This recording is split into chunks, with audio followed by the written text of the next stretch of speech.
Bon, bah les fameux 4 fantastiques, ils ont encore frappé. Hein. C'était un festival, hein, on va dire. 6-1 net contre une petite équipe de Saint-Etienne. Malheureusement, pas de grosse rivalité encore aujourd'hui. On va devoir encore attendre pour avoir un vrai adversaire. Mais en tout cas, c'est bien.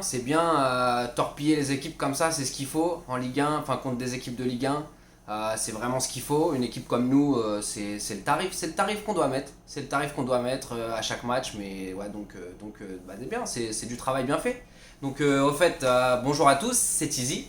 Et dans cette vidéo, eh ben, on va parler du match, bien évidemment.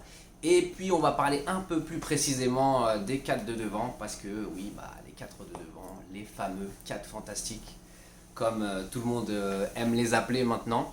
Donc c'est vrai ils ont encore fait du sale aujourd'hui, donc on va en parler un petit peu plus précisément.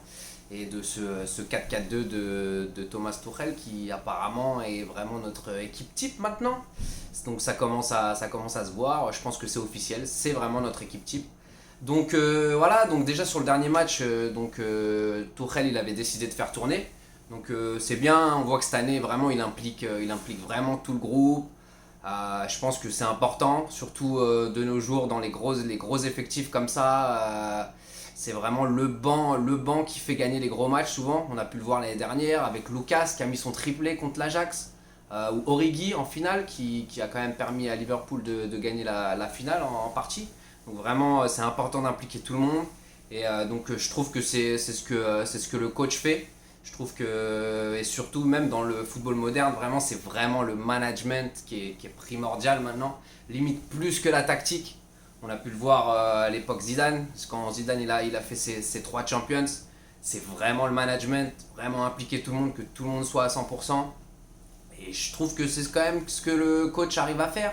Bien évidemment, il y a eu cette phase post-Manchester où c'était un peu la déprime. Il a eu du mal à remobiliser le groupe. Mais bon, c'est compréhensible. Quel coach aurait réussi à remobiliser comme ça, à remettre tout le monde à fond, alors que ensuite tu joues la Ligue 1 où tu es déjà à peu près champion et les coupes nationales, bon, on va lui pardonner. En tout cas, je trouve que vraiment le groupe vit bien, comme on dit, hein. Et espérons que ça dure, espérons que ça dure. Donc ouais, on va parler du match. Donc comme je vous l'ai dit, le coach il a décidé d'aller avec un 4-4-2, donc la nouvelle équipe type depuis quelques temps. Donc juste il y a eu Rico dans les buts, vu que c'est les coupes, je pense que c'est comme ça que ça fonctionne. Il remplace Navas, en plus il est super rassurant, donc c'est parfait. Et puis Kerrer en défense centrale qui est là parce que vu que Diallo, Thiago Silva, Kimpembe ne sont pas là, et ben, il a pris sa place et puis c'est bien pour lui. Là il revient, le coach lui a permis de jouer dans une équipe type, donc c'est parfait. Juste, bah, on a pu voir que Paredes, malgré ses bonnes performances du mois de décembre, je pense qu'il est toujours pas dans l'équipe type. Je pense que le coach a vraiment l'idée de mettre Verratti et Gay. Il a vraiment le côté Verratti, le milieu talentueux avec Gay le travailleur, on va dire. Et puis Meunier qui a vraiment repris sa place. Ça fait quand même plaisir pour lui. Meunier, il démérite pas. C'est sûr que c'est pas le meilleur arrière droit du monde, mais il est quand même meilleur que Dagba. Dagba qui a beaucoup de mérite, qui est très sérieux, etc. Mais certes, pas trop talentueux. Donc vraiment Meunier, surtout sur les gros matchs. Offensivement, il peut toujours apporter quelque chose. Et puis bon, défensivement, il fait ce qu'il peut. Donc voilà, sur un match comme ça, élimination directe, un match de coupe, de mettre l'équipe type, bah, ça me paraît parfaitement logique contre une équipe de Saint-Etienne qui est censée quand même être une bonne équipe. Donc sur ce match, malheureusement, il n'y a pas grand-chose à dire. Sur les 15 premières minutes, Saint-Etienne, ils étaient vraiment à la rue. On marque dès la deuxième minute. Donc j'imagine que ça leur a mis un bon coup au parc, comme ça. En plus, ils se sont pris une fessée déjà il y a un mois. Donc ça partait mal pour eux, surtout que bah, l'effectif qu'ils ont mis entre les blessés et les choix un peu étranges, en tout cas les choix de Claude Puel, c'était pas évident pour eux après ce but.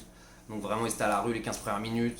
Après on les a laissés un peu sur les 15 suivantes. Mais bon, au bout de 30 minutes, patatras, le carton rouge, logique. Et puis fin du game. Fin du game. 11 contre 10, on mène déjà 1-0. Là, ils étaient pas bien et puis ça a déroulé. Après, c'était trop facile, match d'entraînement. Puis surtout en deuxième mi-temps, avec les espaces qu'ils ont laissés derrière, c'était trop. Là, quand t'as les 4 qu'on a là devant, c'est impossible. C'est vraiment impossible. Donc voilà, et puis il y a le péno anecdotique, on va dire, au niveau du score. Après, pas si anecdotique, on a quand même Rico qui a réussi à l'arrêter, même si au final il y a eu but.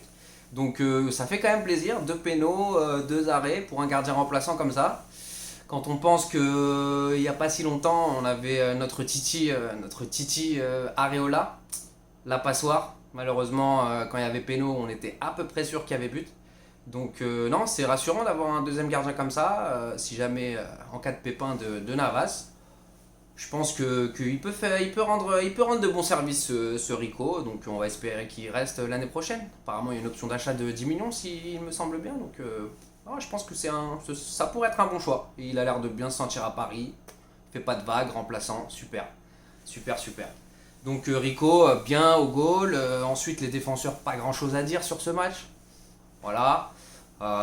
Juste comme je l'ai dit avant, je suis content que Meunier prenne bien sa place en tant que titulaire sur le côté droit. Lui qui avait des petits problèmes avec Tuchel apparemment, relationnels. Je pense que au moins le coach il a compris que c'était notre meilleur arrière droit, donc c'est cool qu'il soit titulaire. Milieu de terrain, pas grand chose à dire non plus. Verratti il a fait son match. Tranquille. Et puis Gay, il revient physiquement. Il met un peu de temps, sa blessure quand même, hein, c'est pas évident. De toute façon, lui, il a un jeu qui est quand même beaucoup basé sur son physique. Donc c'est bien qu'il revienne en espérant qu'il soit au top quand les grosses échéances vont arriver. Parce que ouais, s'il peut revenir au même niveau qu'il était en début de saison, ça nous fera un bien fou, bien évidemment. Surtout quand tu as autant de talent devant. C'est bien d'avoir des gros gratteurs de ballon derrière comme lui. Donc c'est vraiment l'élément qu'il nous faut en forme pour les grosses échéances. Et puis voilà, on va parler des 4 de devant, des 4 fantastiques comme ils disent, et de ce 4-4-2 de Tourelle qui est vraiment maintenant officiellement l'équipe type du Paris Saint-Germain. Donc c'est vrai qu'au début ce 4-4-2, quand il a commencé à le mettre, c'était sacrément dégueulasse. Vraiment là les premiers matchs, on arrivait à s'en sortir, à gagner. Mais waouh, qu'est-ce que c'était laborieux dans le jeu, il n'y avait rien du tout, rien, l'équipe était coupée en deux, les mecs ne défendaient pas, c'était compliqué. Mais petit à petit, il a forcé là-dedans, il a forcé dans ce choix du 4-4-2 et il faut bien dire que là maintenant ça en met plein les yeux. Et on a hâte de voir ce que ça peut donner sur un gros match. Donc comme je vous disais au début, ouais, c'était vraiment pas beau. Mais c'est vrai que, bon, déjà au début, pour qu'ils mettent ça en place, entre Neymar et Mbappé qui étaient blessés, l'un qui revenait, l'autre qui se reblessait, donc il fallait déjà que les deux se remettent en condition physiquement. Et puis après, il fallait que les quatre commencent à avoir des automatismes, que leur jeu devienne un peu plus huilé, parce qu'ils n'avaient jamais joué tous les quatre ensemble.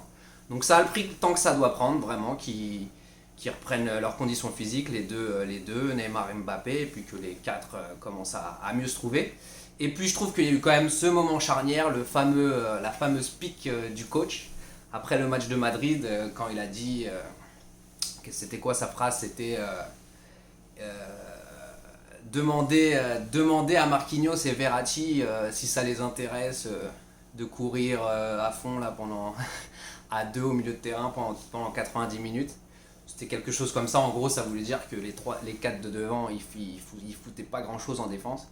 Et bien évidemment j'imagine qu'il y a eu des discussions en interne, hein, mais d'un point de vue médiatique c'était quand même le moment charnière où après ça on a vraiment vu les 4 de devant impliqués défensivement.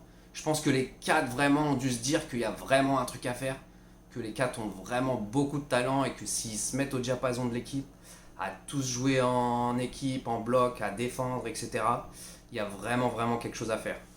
Après, c'est vrai que sur les gros matchs, je vois pas beaucoup d'équipes, si ce n'est pas du tout, jouer avec 4 attaquants comme ça devant en 4-4-2, en tout cas avec 4 joueurs offensifs. Franchement, j'ai pas le souvenir récemment. Dites-le moi dans les commentaires si vous avez le souvenir d'une équipe récemment qui a gagné une Champions League ou qui a fait des grosses performances avec 4 joueurs offensifs comme ça m'étonnerait. Donc c'est vrai que ce serait un pari très risqué. Mais vu que à chaque gros match il met cette équipe, Ça m'étonnerait qu'ils mettent tout le temps ce 4-4-2 pour au final dans les gros matchs de Champions ne pas l'aligner. Donc je pense que c'est quand même son objectif s'il y a les 4 en forme. Et voilà, je pense que les 4 eux-mêmes, là, quand même, sont en train ou ouais, ont déjà pris conscience qu'il y a vraiment un coup à faire et qu'ils se retrouvent entre 4 super gars là, vraiment talentueux. Et donc pourvu que ça dure. Donc vraiment, les 4, vraiment, ils se complètent bien. Genre, ils ont vraiment chacun leur tâche, leur style différent. Donc t'as Di Maria déjà, Di Maria qui est vraiment limite notre meilleur joueur sur la dernière année. Et c'est vrai que souvent, lui, quand il était aligné avec les Neymar, Mbappé, etc., il avait du mal quand c'était plus vraiment à lui de prendre le jeu en main. Il se sentait souvent mieux quand il était tout seul ou avec moins de stars, on va dire, à côté. Mais puis finalement, là, petit à petit, il commence à vraiment trouver sa place en tant que vraiment le passeur, l'ailier, quoi. Et là, non, vraiment sur les derniers matchs, il a vraiment réussi à trouver une osmose avec les autres. Bien évidemment, le Neymar, le distributeur du jeu, notre joueur le plus talentueux. Et puis après, tu as Mbappé qui fait vraiment ce lien attaque et puis ailier qui est un peu tout, notre petite pépite, notre petit feu follet. Et Icardi. Et Icardi devant, qui plante, mais qui est aussi très très bon techniquement, qui régale aussi. Donc vraiment, ils sont tous buteurs, tous passeurs. Ça se régale. Franchement, il n'y en a pas un qui essaye de tirer la couverture pour lui ou l'autre. Donc c'est vraiment bien. Donc vraiment, je trouve qu'il y a une vraie complicité qui s'installe. Et je pense que c'est la base pour faire cohabiter quatre grands joueurs comme ça. La complicité entre eux. Donc ils aiment bien se régaler les uns les autres. C'est vraiment important. Et puis ils défendent. Très important parce que si tu as 4 joueurs qui ne défendent pas, t'es mort. Donc vraiment, il y a vraiment de l'avenir avec cette équipe et j'ai vraiment hâte de voir ça sur des gros matchs. Donc ouais, à part ça, la victoire, il n'y a pas trop d'enseignements, bah oui, hein, donc match assez simple, etc. Mais on a tout de même vu et encore revu ces 4 super joueurs devant se régaler et je pense que on a de beaux jours devant nous s'ils gardent une bonne forme. Donc voilà, on va voir déjà dimanche. Je pense que dimanche, il y a moyen qu'on revoie les quatre alignés devant et contre Monaco. Donc on va espérer que Monaco nous donne un peu d'adversité, hein, que on voit ce qu'on puisse faire un peu si on nous pousse un peu. J'ai un peu peur que avec leur défense, ça risque de passer un peu facilement, mais on va espérer. On va espérer avoir un peu d'adversité pour voir ce qu'on peut faire dans des moments un peu difficiles. Et puis voilà, et on se refait une petite vidéo après le match de Monaco, hein, en espérant une victoire. Et encore du sale de nos 4 fantastiques, ou bien de nos 4 complices, vu la complicité hein, qu'ils nous ont montré dernièrement. Donc voilà, n'hésitez pas à vous abonner. Hein, l'abonnement, la petite cloche, comme ça là vous recevez les notifications direct, bam, dès que je balance une vidéo, vous avez la notification, vous regardez la vidéo, commentaire, si vous avez un truc à dire, des questions, une remarque, si c'est bien, c'est pas bien, vous me dites. En tout cas, à dimanche et allez Paris.